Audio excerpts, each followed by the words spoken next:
आता आपण म्हणजे असं कामामध्ये खूप बिझी असतो, पण आपल्या आयुष्यातला एखादा गोड मोमेंट असतो, जो आपण असा मेमोरेबल पण असतो, की आपण कधीच विसरणारच नाही आणि कायम लक्षात राहील. असा कुठला आहे? लाईक जनरल पूर्ण लाईफ जनरल पूर्ण लाईफमधला? असे खूप आहेत. लाईक टन्स ऑफ मेमरीज आहेत, अशा मुवमेंट्स आहेत ज्या मी कधीच विसरू शकत नाही. आय गेस आत्ता जी आठवते ती सांगतोय. अशा तर खूप आहेत, खूप आहेत. याच्यापेक्षा चांगली पण असेल. पण आत्ता जी आठवते ती सांगतोय.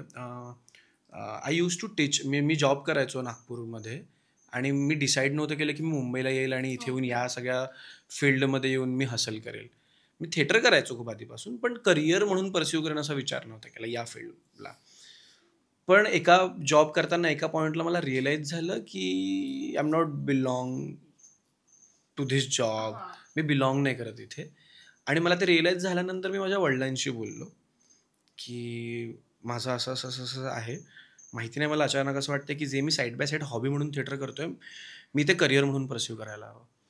हे जेव्हा मी बाबांशी बोललो आणि my dad being very strict father, मला असं एक्सपेक्टेड होतं की ते मला नाही म्हणतील किंवा त्यांना मला खूप कन्व्हिन्स करावं लागेल या गोष्टीसाठी. बट असं नाही झालं. मी त्यांच्याशी डिस्कस केल्यानंतर त्यांनी थोडा वेळ विचार केला आणि ही अग्रीड की हां ओके, टेक युअर टाईम, जा.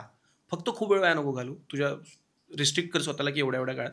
सो ती एक मुवमेंट खूप भारी होती माझ्यासाठी, बिकॉज ते खूप अनएक्सपेक्टेड होतं मला माझ्या वडिलांकडनं, की मी त्यांना एकदा म्हटलं, because I was a government servant. Me government servant होतो. मी त्याच्यामुळे त्यांना असं की भाई आता माझा मुलगा सेट झाला आहे आणि 3-4 वर्षानंतर जॉब लागल्यावर अचानक ते की तुझं सेट जॉब आहे, तू आता त्यांनी अजिबात आर्ग्युमेंट नाही केली ना, त्यांनी डिनाय केलं.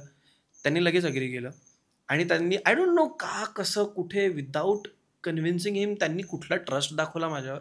त्याच्यानंतर वेळ गेला त्यांना माझ्यावर विश्वास यायला, बट स्टील तो एक मुवमेंट, ती एक मेमरी माझ्या लाईफमधली. म्हणजे त्याच्यानंतर माझ्यासोबत काय झालं ते तर ठीक आहे, पण त्यांनी without asking me a question ते मला अग्री झाले. ते खूप कमाल होतं माझ्यासाठी. किती कमाल गोष्ट आहे की गव्हर्नमेंट जॉब असून सुद्धा बाबा म्हणतात की जा जिले आपली जिंदगी. हो, म्हणजे ते खूपच सरप्रायझिंग होतं फॉर मी की त्यांनी असं म्हणावं. आणि मला एक्सपेक्टेड होतं की ते खूप भांडतील, मला शिव्या मारतील, म्हणजे काय कुठून आलंय हे सगळं, बिकॉज घरी कोणीच नाही आहे या बॅकग्राऊंडचं. आणि त्या लोकांना समजावणं की हे सगळं काय आहे, कसं वर्क करतं, बिकॉज मला पण पूर्ण माहिती नाही. मुंबईला मी फक्त नाटकांसाठी आलेलो वगैरे वगैरे. बट त्यांनी मला माझ्यात विश्वास दाखवला आणि त्यांनी विदाऊट डिस्कशन तुझा कर, आम्ही आहोत. सो ते दाखवलं तर मला वाव, नाईस. ती एक मेमरी माझी खूप भारी आहे. खूप छान आहे, म्हणजे असे वडील सगळ्यांनाच मिळो.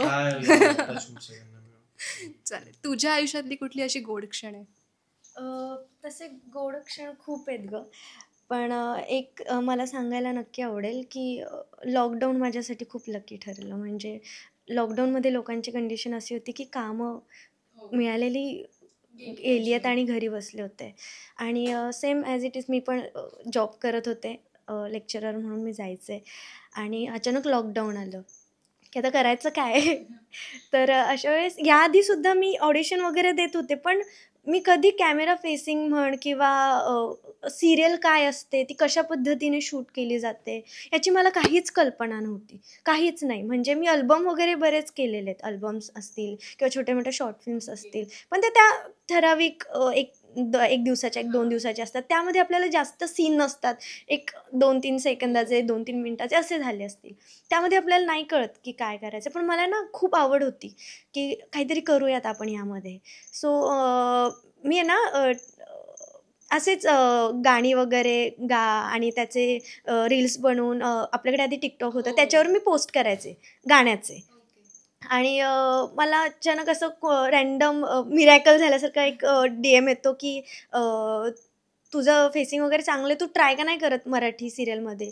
सो मी याच्या खूप बाहेर होते, आवड खूप होती मला. म्हटलं ठीक आहे, चल आपण ट्राय करूयात. पण असं की फसवत असेल तर. तर त्याच व्यक्तीने मला इन्स्टाला पण मेसेज केला नंतर. सो मला असं की एवढे जर ते DMs येत आहेत तर काहीतरी कारण असेल त्यामागे. तर ते कमेंट करायला लागले नंतर की अरे प्लीज कॉल करा, मेसेज करा, रिप्लाय द्या.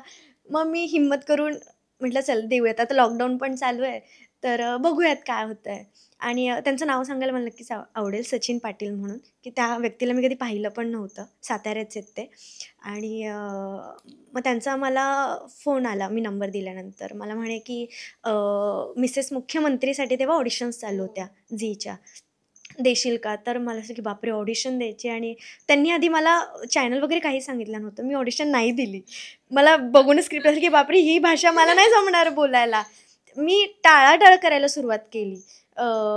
परत नंतर असं 2-3 महिन्याचा काळ गेला. म्हणे ऐक, आता परत एक नवीन सिरियलचं चालू. म्हणजे लॉकडाऊन चालू आणि सिरियल कशा येऊ शकतात? कोणीतरी आपल्याला वेड्यातच काढतंय.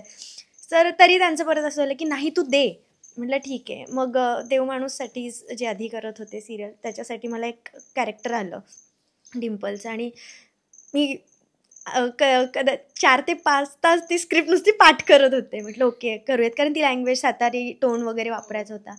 आणि मी ऑडिशन दिली. त्यानंतर मला 15-20 दिवस त्यांचा फोन मेसेज काहीच नाही. आणि ऑगस्टमध्ये असंच मला माहीत नाही, म्हणजे मी स्पिरिच्युअल गोष्टींवर पण खूप बिलीव्ह करते. तर माझे त्यावेळेस 16 सोमवार चालू होते.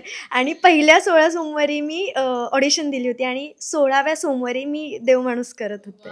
सर माझ्या लाईफमधलं ते एक मिरॅकलच म्हणेल की अनएक्सपेक्टेड थिंग माझ्यासोबत घडली होती. की लोक घरात, माझे इवन माझे बाबा पण घरी होते, सगळे घरी होते, आणि मी एकटी बाहेर, आणि मी काम करते. आणि म्हणाल की खूप अनबिलिव्हेबल आहे की माझ्या बाबतीत ही गोष्ट घडली आहे. सो ती लाईफटाईम माझ्या सोबत असेल, आणि ती व्यक्तीसुद्धा, की त्यांच्यामुळे मी आज इथे आहे.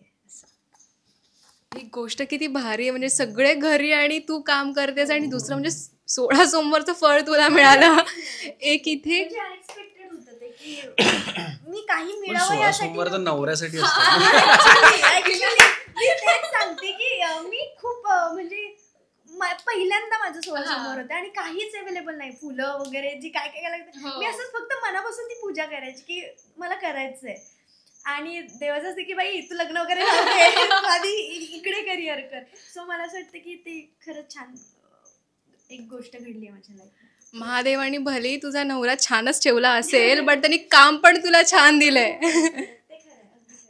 इथे कनेक्शन छान झालं की तू लेक्चरर सुद्धा होते आणि हे सुद्धा होते. म्हणजे आम्हाला पहिल्यांदा कळलं, प्रेक्षकांसाठी नवीन गोष्ट होती. म्हणजे ते म्हणाले पण असतील, आता बघता बघता बोलतील की अरे काय बेस्ट जोडी आहे. तुमच्या आयुष्यातली मकर संक्रांत हे आता तुम्ही खूप वर्ष आता सेलिब्रेट करत असाल. तू लॉकडाऊन नंतर इंडस्ट्रीमध्ये आली, आणि त्याआधी पण तुम्ही काम करत असाल. मग तुमच्या आयुष्यातली एखादी अशी सेटवरची मकर संक्रांत आणि किस्सा असा कुठला आहे? सेटवरचा तर नाही आहे. म्हणजे आय गेस मी मालिकेत पहिल्यांदाच संक्रांत सेलिब्रेट करतोय. याआधी मला आठवत पण नाही असं काही केलं का, ना पतंग वगैरे उडवायला मिळाली आहे. इनफॅक्ट माझी पण इच्छा होती की कधीतरी मालिकेत असा सिक्वेन्स यावा संक्रांत आणि मी काहीतरी पतंग वगैरे उडवावी, पण असं काहीच झालं नाही. पण इन रिअल लाईफ कॉलेज डेजमध्ये नागपूरला स्कूल टाईममध्ये संक्रांतला घेऊन खूप मेमरीज आहेत. Because I am very fond of kites. मला खूप आवडतं पतंग उडवायला. आणि नागपूरला वगैरे असताना आम्ही संक्रांतीच्या 2 आठवड्याआधी घरी मंजा घुटणं सुरू करायचो, घरी मंजा बनवायचो, खूप साऱ्या सुंदर सुंदर पतंगी आणायचो. आणि ज्या दिवशी संक्रांत असायची, म्हणजे पतंग तर आम्ही रोजच उडवायचो, पण संक्रांतच्या दिवशी प्रॉपर टेरेसवर DJ लागायचा. DJ किंवा एक मोठा साऊंड सिस्टम लागतोय, खायला खूप साऱ्या गोष्टी ठेवल्या आहे, आणि पूर्ण सगळे मित्र आले आहेत, खूप साऱ्या चक्र्या आहेत वेगवेगळ्या प्रकारच्या घोटून ठेवल्या आहे, आणि सगळे पतंग उडवत आहेत. आणि पूर्ण असं दुपारभर आकाश पूर्ण पतंगांनी भरले आहे. आणि काय तो वेगळाच क्रेज होता. गाणी सुरू आहे, दिवसभर मज्जा करतोय. So that was fun. हे इकडे आल्यानंतर कधी एक 8-9 वर्षात मला कधी करायला नाही मिळालं.